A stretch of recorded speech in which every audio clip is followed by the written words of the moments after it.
ચાલો મિત્રો, શીખવાની પ્રક્રિયાને આપણે આગળ વધારીએ. હેલો આલ્કેન, હેલો એરિન સંયોજનો. એમાં આજે આપણે લઈશું રાસાયણિક ગુણધર્મ, રાસાયણિક પ્રક્રિયાઓ. તો મિત્રો, આ ચેપ્ટરમાં રાસાયણિક પ્રક્રિયાઓની અંદર કેન્દ્રાનુરાગી વિસ્થાપન પ્રક્રિયા SN1 SN2 રિએક્શન એક અગત્યનો ટોપિક છે અને દર વર્ષે આમાંથી કંઈક ને કંઈક તમને અટપટું અને ચટપટું પૂછાય જ છે. તો થિયરી આપણને ખબર જ છે, જે બેસ્ટ રીતે આપણે સમજી શકીએ છીએ એ પ્રમાણે આપણે સમજાવેલું જ છે. તો થોડુંક ઉપર છલ્લી આપણે નજર માર લઈએ આમાં કઈ કઈ વસ્તુ તમારે ધ્યાનમાં રાખવાની છે. ક્લિયર છે ત્યાં સુધી? તો જોઈએ આપણે કેન્દ્રાનુરાગી વિસ્થાપન પ્રક્રિયાઓ. તો કેન્દ્રાનુરાગી વિસ્થાપન પ્રક્રિયામાં તમારે બે રિએક્શન તમને મિકેનિઝમ સાથે આપેલી છે, SN2 અને SN1. SN2 બાયમોલેક્યુલર ન્યુક્લિયોફિલિક સબસ્ટિટ્યુશન રિએક્શન અને SN1 યુનિમોલેક્યુલર ન્યુક્લિયોફિલિક સબસ્ટિટ્યુશન રિએક્શન. હવે રેગ્યુલર લેક્ચરની અંદર તમને જે શીખવાડવામાં આવેલું કે ભાઈ SN2 2 હોય તો હંમેશા શું યાદ રાખવાનું? 1. એનો મતલબ શું કે આ પ્રક્રિયા એક જ તબક્કામાં થાય છે. ક્લિયર છે ત્યાં સુધી? અને બીજું એક વસ્તુ અહીંયા ખાસ તમારે યાદ રાખવાનું, 1 આવે ને એટલે કે SN2 રિએક્શન હોય એટલે આપણે શું યાદ રાખવાનું છે? 1. અને આ 1 એનો મતલબ શું થાય તો કે ભાઈ primary greater than secondary greater than tertiary. તો મિત્રો, SN2 રિએક્શન માટે આટલી વસ્તુ તમારે ધ્યાનમાં રાખવાની છે. SN1, ચાલો ભાઈ SN1 તો યુનિમોલેક્યુલર ન્યુક્લિયોફિલિક સબસ્ટિટ્યુશન રિએક્શન, તો SN1 1 આવે છે એટલે શું યાદ રાખવાનું? તમારે 2 યાદ રાખવાનું. એનો મતલબ આ પ્રક્રિયા કેટલા તબક્કામાં થાય છે? 2 તબક્કામાં થાય. મિત્રો, આપણને ખબર જ છે કે આ પ્રક્રિયા જો 2 તબક્કામાં થતી હોય તો પ્રથમ તબક્કાની અંદર શું તો કે કાર્બોકેટાયન બનશે. કાર્બોકેટાયન બનવાનો તબક્કો જે છે એ ધીમો તબક્કો છે અને એ તબક્કો તમારો કેવો છે? વેગ નિર્ણાયક તબક્કો છે. એટલે પ્રક્રિયાનો વેગ ફક્ત ને ફક્ત પ્રથમ તબક્કા ઉપર આધાર રાખશે. ક્લિયર છે? ચાલો તો ફટાફટ SN1 SN2 એના વચ્ચેનો જે તફાવત છે એ તફાવત ફરીથી પાછું એક જરાક આપણે રિપીટ કરી નાખીએ. પહેલાં લઈએ આપણે SN2. તો SN2 એટલે આપણે યાદ રાખેલું છે 1. એનો મતલબ પ્રક્રિયા એક જ તબક્કામાં થાય. પાછો 1 આવે છે એટલે યાદ રાખવાનું primary greater than secondary greater than tertiary. આ તમારે ખાસ યાદ રાખવાનું છે. બીજી અગત્યની વસ્તુ, પ્રક્રિયાનો જે વેગ છે એ વેગ બરાબર શું લખાય તો કે K into concentration of substrate into concentration of nucleophile raise to 1. Clear છે ત્યાં સુધી? એટલે પ્રક્રિયાનો વેગ સબસ્ટ્રેટ અને ન્યુક્લિયોફાઇલ બંનેની મોલર સાંદ્રતાના 1/1 સમપ્રમાણમાં હોય છે. અને મેઇન વસ્તુ મિત્રો આની અંદર ખાસ યાદ રાખવાનું છે કે SN2 મિકેનિઝમની અંદર આપણે જે પ્રક્રિયાનું મિકેનિઝમ શીખેલા ને એની અંદર સમજાવેલું કે ભાઈ છત્રી કાગડો થઈ જાય. એટલે ખાસ યાદ રાખવાનું, આમાં વિન્યાસ શું થઈ જાય? ઉલટાઈ જાય. બરાબર? આ મુદ્દો તમારે ખાસ યાદ રાખવાનો, મોસ્ટ IMP ટોપિક. બરાબર? બીજી બાજુ આપણે SN1 રિએક્શન લઈએ તો શું યાદ રાખેલું છે? SN1 એટલે કે 2 યાદ રાખવાનું. એનો મતલબ આ પ્રક્રિયા 2 તબક્કામાં થાય. અને ક્રિયાશીલતાનો જે ક્રમ તમારે યાદ રાખવાનો છે ને એ કઈ રીતે યાદ રાખવાનો? SN2 કરતાં આખો વિરુદ્ધ. ક્લિયર છે અહીંયા સુધી? બરાબર? તો SN2 ની અંદર ક્રિયાશીલતાનો ક્રમ શું હતો? Primary greater than secondary greater than tertiary. જ્યારે SN1 ની અંદર તમારે ક્રિયાશીલતાનો ક્રમ યાદ રાખવાનો છે tertiary greater than secondary greater than primary. Clear છે અહીંયા સુધી? પ્રક્રિયાનો વેગ એ K into concentration of substrate raise to 1 એટલે કે સબસ્ટ્રેટની મોલર સાંદ્રતાના 1 સમપ્રમાણમાં છે. પ્રક્રિયા પ્રથમ ક્રમની છે. હવે એક IMP ટોપિક આની અંદર તમારે ખાસ યાદ રાખવાનો મિત્રો, આમાંથી કંઈક ને કંઈક તમને પૂછાશે કે SN1 પ્રક્રિયામાં જે પ્રથમ તબક્કાની અંદર કાર્બોકેટાયન બને છે એ કાર્બોકેટાયનમાં કાર્બન જે છે એની અંદર sp2 હાઇબ્રિડાઇઝેશન હોય છે. એટલે કે ન્યુક્લિયોફાઇલ બંને તરફથી એટેક કરી શકે છે.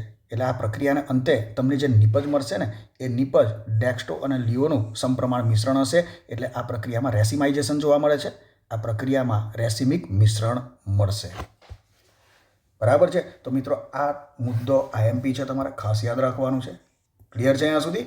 અને છેલ્લે એક ખાસ નોંધ તમારે યાદ રાખવાની કે ભાઈ પ્રક્રિયા SN1 પ્રકારની હોય કે પછી SN2 પ્રકારની હોય, આ પ્રક્રિયામાં આલ્કાઇલ હેલાઇડ જે છે, બરાબર, એ આલ્કાઇલ હેલાઇડની ક્રિયાશીલતાનો ક્રમ આના ઉપર વધારે ભાર મૂકવાનો આ પણ એક અગત્યનો મુદ્દો અહીંયા બને છે.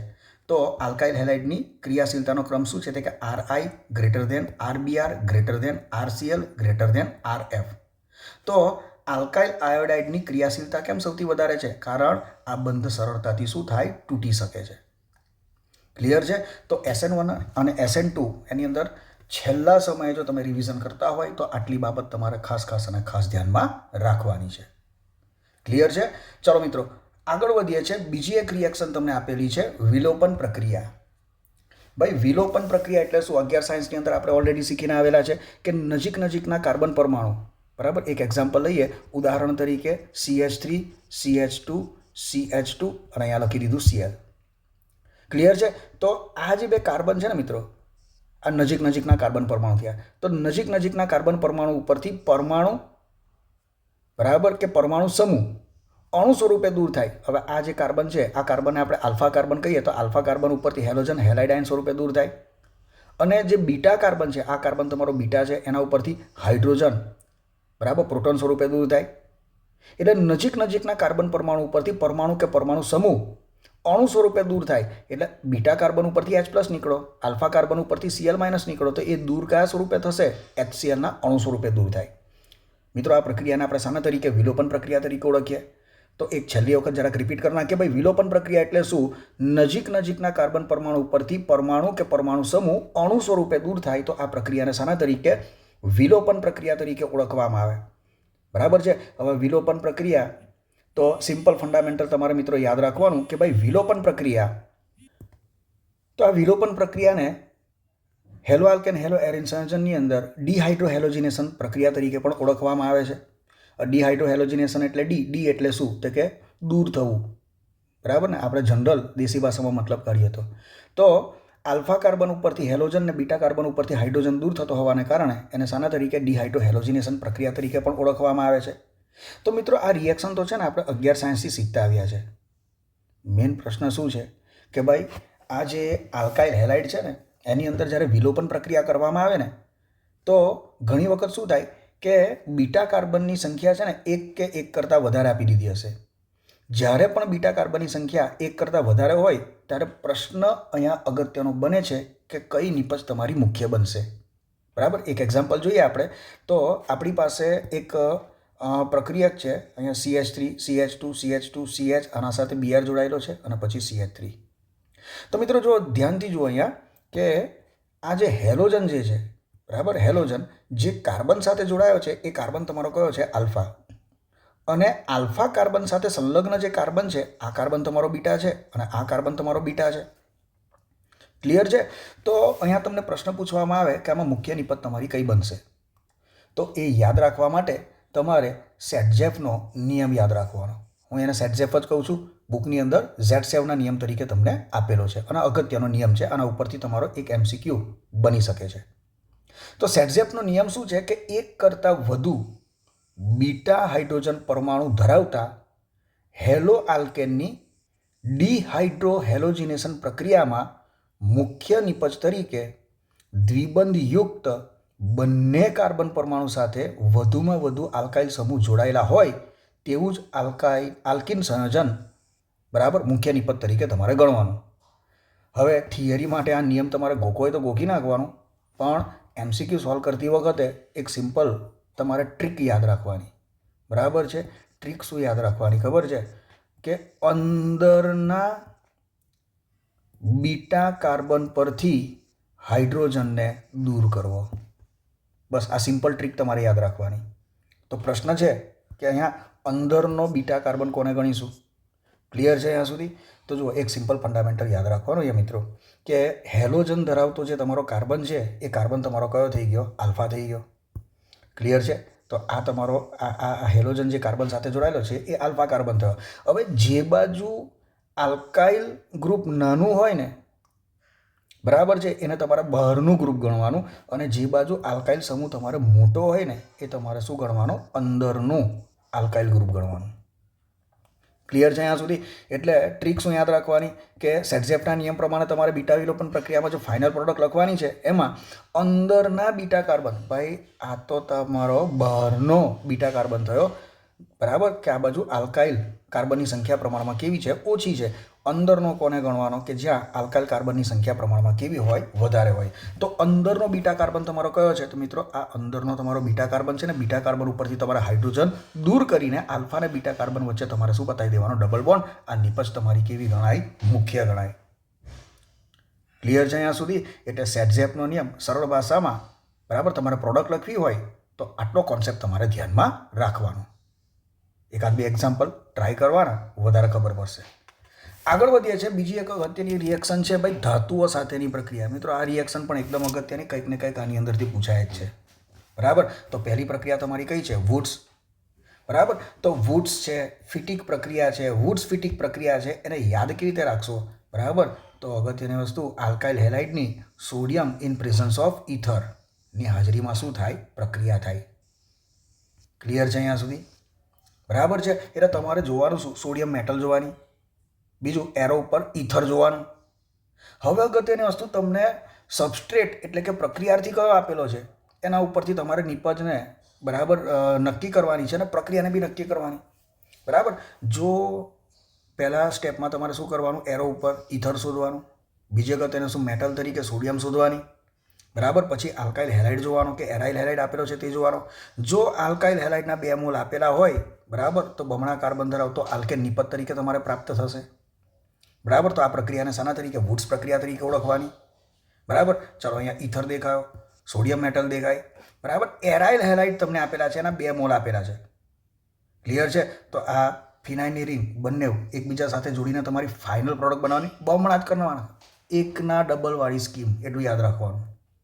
ક્લિયર છે અહીંયા સુધી? તો આ પ્રક્રિયાને શાના તરીકે? ફિટિક પ્રક્રિયા તરીકે ઓળખવાની. ચાલો આગલી રિએક્શન ઉપર જઈએ.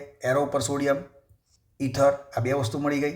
પણ આ જગ્યા પર તમે ધ્યાનથી જુઓ તો એક સબસ્ટ્રેટ તમને આપેલો છે એરાઇલ હેલાઇડ ને બીજો આપેલો છે આલ્કાઇલ હેલાઇડ. એક આલ્કાઇલ હેલાઇડ ને એક એરાઇલ હેલાઇડ હોય ને તો આ પ્રક્રિયાને તમારે શાના તરીકે? વુડ્સ પ્રક્રિયા તરીકે ઓળખવાની. કરવાનું કશું જ નથી.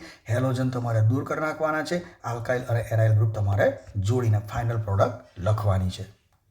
તો મિત્રો આ રિએક્શન પણ એકદમ અગત્યની છે, એને ખાસ તમારે ધ્યાનમાં રાખવાની. જેટલી પણ રિએક્શન અત્યારે મેં તમને કીધી ને એને તો તમારે કોઈ પણ સંજોગોમાં સોલ્વ કરવાની, યાદ રાખવાની અને રાખવાની. તો આ જે ટોપિક આપણે શીખ્યા છે એના બેઝ ઉપર કેટલાક પ્રશ્નો ફટાફટ આપણે સોલ્વ કરવાના પ્રયત્ન કરીએ. જો એક પ્રશ્ન તમને આવો આપેલો છે કે કયું કાર્બનિક ક્લોરો સંયોજન SN2 પ્રક્રિયા દરમિયાન સંપૂર્ણ અવકાશીય ઇન્વર્ઝન દર્શાવશે? ચલો રિએક્શનની અંદર જે શબ્દ આપેલા છે એના ઉપર ભાર મૂકીએ આપણે. તો પહેલા શબ્દ વાપરેલો છે SN2.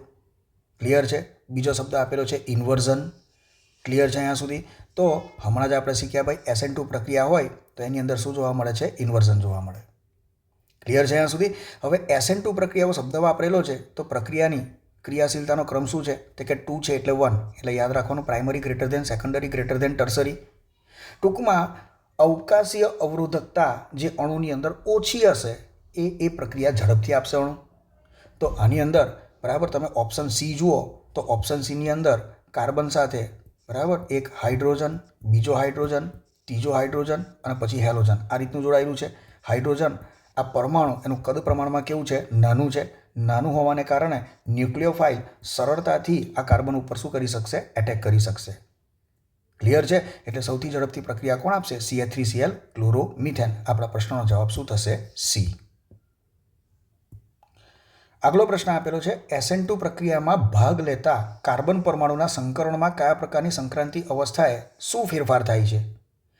તો સંક્રાંતિ અવસ્થાએ આપણે જોયું હતું SN2 પ્રક્રિયાની અંદર કાર્બનના સંકરણની અંદર ફેરફાર થાય. એક એક્ઝામ્પલ જોઈએ તો ભાઈ SN2 પ્રક્રિયાની ક્રિયાવિધિ બરાબર આખી ડિટેલમાં આપણે નથી સમજતા, ખાલી ફટાફટ જરાક ઉપર છેલ્લી નજર માર લઈએ તો આપણી પાસે શું છે તો કે ભાઈ સબસ્ટ્રેટ છે. એમાં શું છે? Carbon, hydrogen, hydrogen, hydrogen, halogen.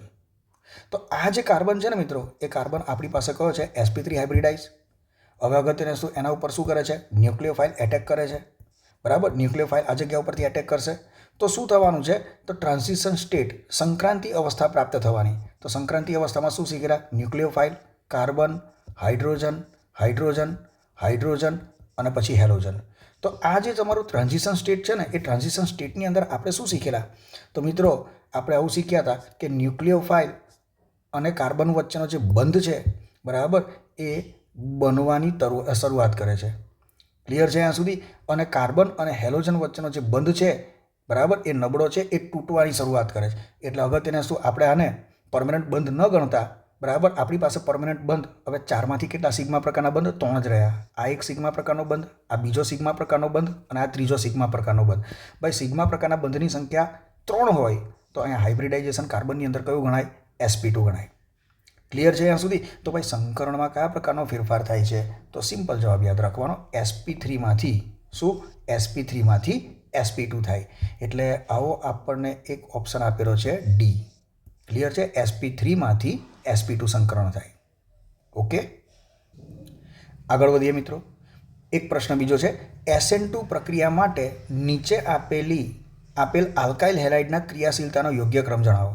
ભાઈ મિત્રો હમણાં જ આપણે થોડા સમય પહેલાં ચર્ચા કરેલી છે કે રિએક્શન તમારી SN2 હોય કે પછી SN1 હોય, બંને પ્રકારની પ્રક્રિયામાં આલ્કાઇલ હેલાઇડની ક્રિયાશીલતાનો ક્રમ RI greater than RBr greater than RCl greater than RF છે. ક્લિયર છે? તમને ગુચાવવા માટે છે ને અહીંયા SN2 SN1 આવી રિએક્શન આપેલી હશે, પણ ખાસ યાદ રાખવાનું કે ભાઈ કોઈ પણ પ્રકારની રિએક્શન હોય, SN2 હોય કે SN1 હોય, આલ્કાઇલ હેલાઇડની ક્રિયાશીલતાનો ક્રમ તમારો આ જ થશે. તો મિત્રો આ 4 ઓપ્શનમાંથી આપણો ઓપ્શન કયો આવશે? ડી. ઓકે છે અહીંયા સુધી? આગલો પ્રશ્ન આપેલો છે મિત્રો, આવા પ્રશ્નો બહુ અગત્યના છે, ખાસ તમારે ધ્યાનમાં રાખવાનું કે ભાઈ નીચે આપેલ હેલાઇડને SN2 સક્રિયતાના ચડતા ક્રમની અંદર ગોઠવવાના છે. તો તમને 4 હેલાઇડ સંયોજન આપેલા છે, એક એકના સ્ટ્રક્ચર આપણે લખીએ. નંબર 1 પહેલાં આપેલું છે CH3Br. નંબર 2 બીજા કેસની અંદર આપેલું છે ભાઈ CH3CH2Cl. ત્રીજો કેસ આપેલો છે CH3Cl અને ચોથો કેસ આપેલો છે CH3CHCl. હવે અગત્યની વસ્તુ, આપણને રિએક્શન કઈ આપેલી છે? SN2. બરાબર. SN2ની અંદર આપણે 2-3 વસ્તુ યાદ રાખેલી કે SN2 પ્રક્રિયાની ક્રિયાશીલતાનો ક્રમ શું છે? એટલે કે primary greater than secondary greater than tertiary. તો પહેલો પ્રયત્ન તમારે શું કરવાનો કે આમાં પ્રાઇમરી કેટલા છે, સેકન્ડરી કેટલા છે અને ટર્સરી કેટલા છે એને ફિલ્ટર કરી નાખવાના. ચલો ચોથો ઓપ્શન જોઈએ. તો ચોથા ઓપ્શનની અંદર હેલોજન જે કાર્બન સાથે જોડાયો છે એ કાર્બન બીજા કેટલા? તો 2 કાર્બન સાથે જોડાયેલો છે. ક્લિયર છે? તો આ તમારો શું થઈ ગયો? સેકન્ડરી થઈ ગયો. બરાબર. પછી આ 2 નંબરનો જે ઓપ્શન આપેલો છે એમાં હેલોજન જે કાર્બન સાથે જોડાયો છે એ કાર્બન સીધા એક જ કાર્બન સાથે જોડાયેલો છે. તો આ તમારો શું થઈ ગયો? પ્રાઇમરી થઈ ગયો. આ બંને કરતાં પણ સૌથી વધારે સક્રિયતા કોની છે? મિથાઇલ હેલાઇડની. એટલે આ 2 તો પછી આવશે, પહેલાં તો મિથાઇલ હેલાઇડ. તો મિથાઇલ હેલાઇડ તમને કેટલા આપી દીધા? 2 આપી દીધા. બરાબર. 2 અને 4 નંબર કરતાં 1 અને 3 નંબરની સક્રિયતા તો વધારે જ છે SN2 પ્રક્રિયાની.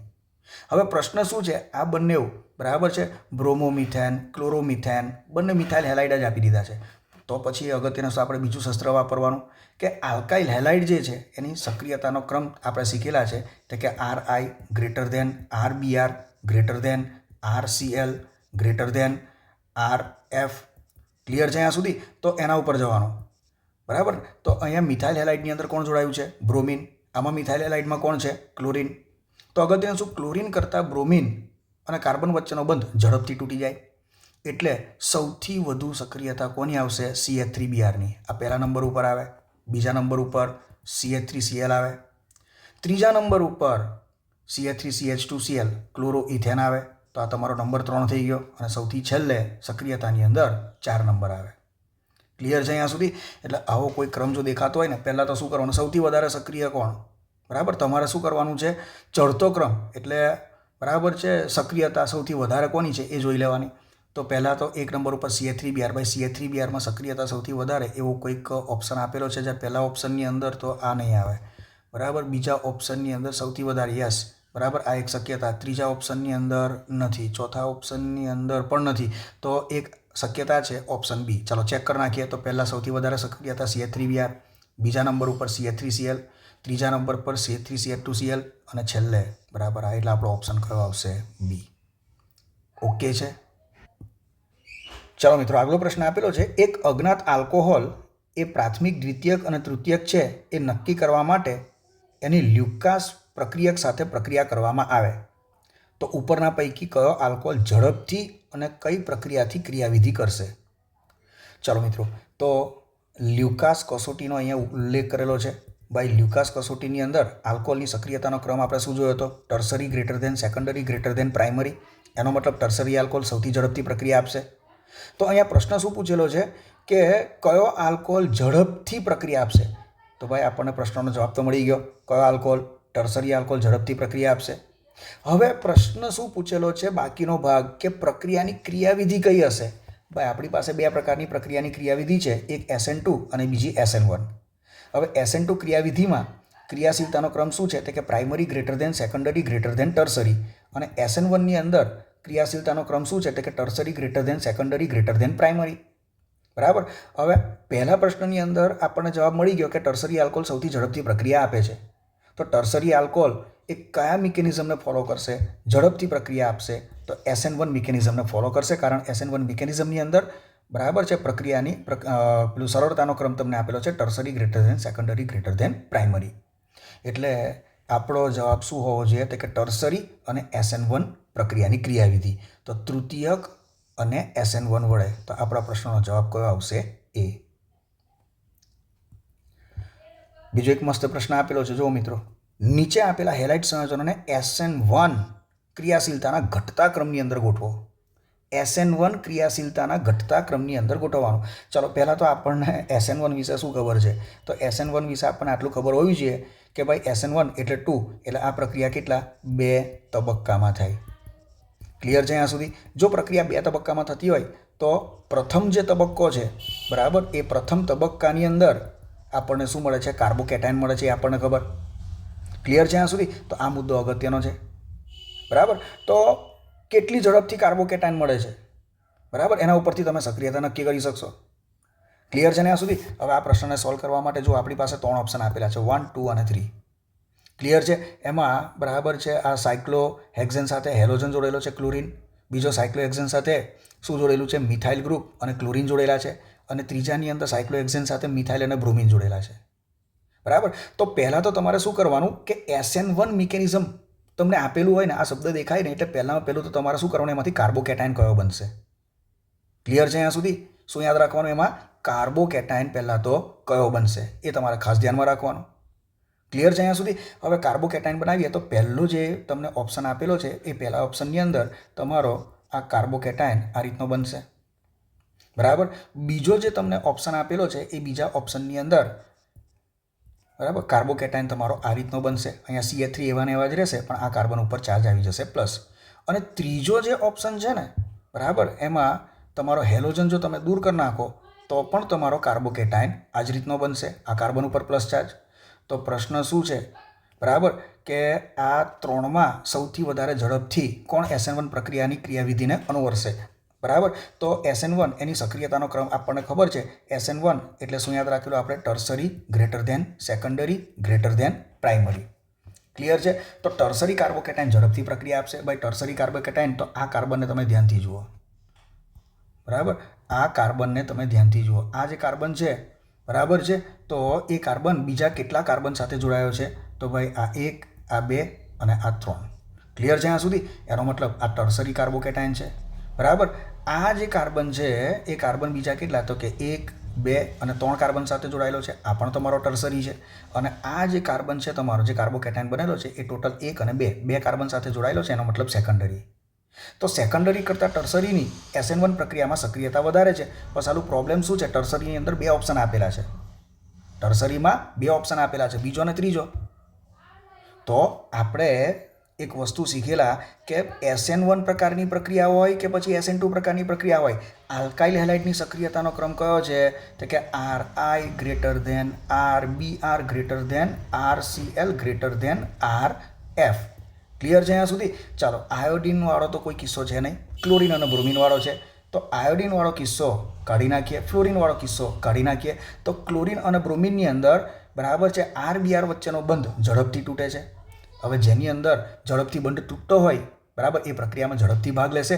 એટલે સૌથી ઝડપથી આપણો બરાબર આ કાર્બન બ્રોમિન વચ્ચેનો બંધ આ ઝડપથી તૂટશે અને બીજા નંબર ઉપર કાર્બન ક્લોરીન આવશે. એટલે સૌથી ઝડપથી બરાબર 3 નંબરનું બંધારણ પ્રક્રિયામાં ભાગ લેશે, પછી બીજા નંબરનું અને પછી 1 નંબરનું. ક્લિયર છે ને મિત્રો?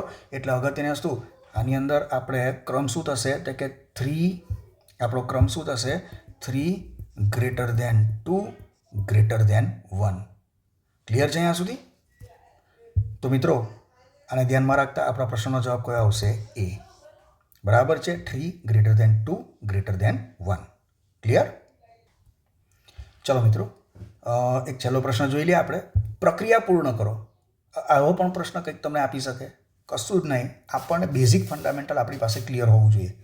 શું આપેલું છે? પ્રક્રિયા પૂર્ણ કરો. એની અંદર બરાબર CH3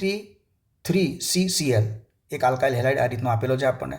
પછી એરો ઉપર શું લખેલું છે? અસમ વિભાજન.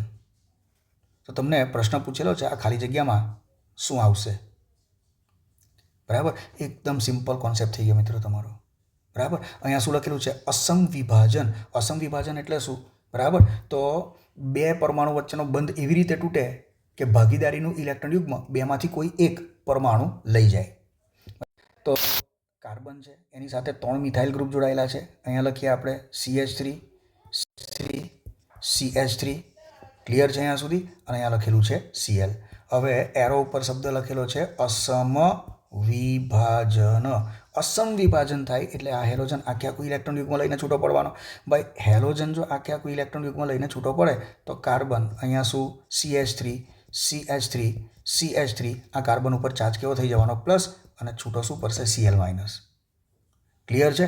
એટલે આપણને જે 4 ઓપ્શન આપેલા છે ને, બરાબર, એ 4 ઓપ્શનની અંદર આપણો પ્રશ્નનો જવાબ શું થશે? એ થશે. કારણ એની અંદર એક ધનાયન અને એક ઋણાયન આપેલો છે, અને કાર્બન ધનાયન, હેલોજન ઋણાયન આપેલો છે. આ કારણથી આપણા પ્રશ્નનો જવાબ શું થશે? એ. પણ મિત્રો, આવા પ્રશ્નોની અંદર છે ને, બરાબર, આવી રીતે પ્રશ્ન ન પૂછાય. બરાબર, જો પ્રશ્ન પૂછવો હોય ને, થોડોક ટિપિકલ બનાવવો હોય ને, તો બરાબર છે, આવો પ્રક્રિયા તમને આપી દીધો હોય અને પછી અસમ વિભાજન એવું લખી દીધું હોય અને પછી 4 ઓપ્શન આપેલા હોય, બરાબર, કે આ પ્રક્રિયાની ક્રિયાવિધિ કઈ થશે? સિમ્પલ. આનો જવાબ કયો આવશે? તો કે SN1. આવો પ્રશ્ન બનવો જોઈએ. ક્લિયર છે? કારણ આપણે જાણીએ છીએ SN1 1 એટલે 2. આ પ્રક્રિયા કેટલા થાય? કે 2 તબક્કામાં થાય, અને પ્રથમ તબક્કામાં શું બને છે? કાર્બોકેટાયન બને. યસ, ઓકે છે ને અહીંયા સુધી? તો મિત્રો, આ રીતના લમસમ કેટલાક પ્રશ્નો અહીંયા તમને આપેલા છે પ્રેક્ટિસ માટે. મેઇન ઇન્ટેન્સ શું છે કે એક્ઝામ પહેલાં થિયરિટિકલ કોન્સેપ્ટ અને એને રિલેટેડ પ્રશ્નોને સોલ્વ કરવા માટેનું જે લોજિક છે, એ લોજિક આપણે અહીંયા ક્લિયર કરવા બેઠા છે.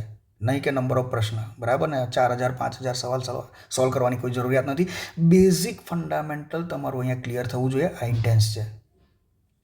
ક્લિયર છે? તો આ એક વખત આ ફંડામેન્ટલ જો આપણે શીખ્યા હોય ને, તો એના બેઝ ઉપર બીજા કેટલાક પ્રશ્નો જાતે સોલ્વ કરવાના તમારે પ્રયત્ન કરવાના. બરાબર છે? આને ઇર્દ ગિર્દ જ બોર્ડની અંદર તમારા MCQ બનશે. ક્લિયર છે? એકાદ ટોપિક તમારો બાકી છે, પોલી હેલોજન સમૂહ. બરાબર, તો એ એકાદ લેક્ચરની અંદર આપણે લઈ લઈશું અને આ ટોપિકને આપણે પૂર્ણ કરીશું. મળીએ નેક્સ્ટ લેક્ચરની અંદર. ઓકે.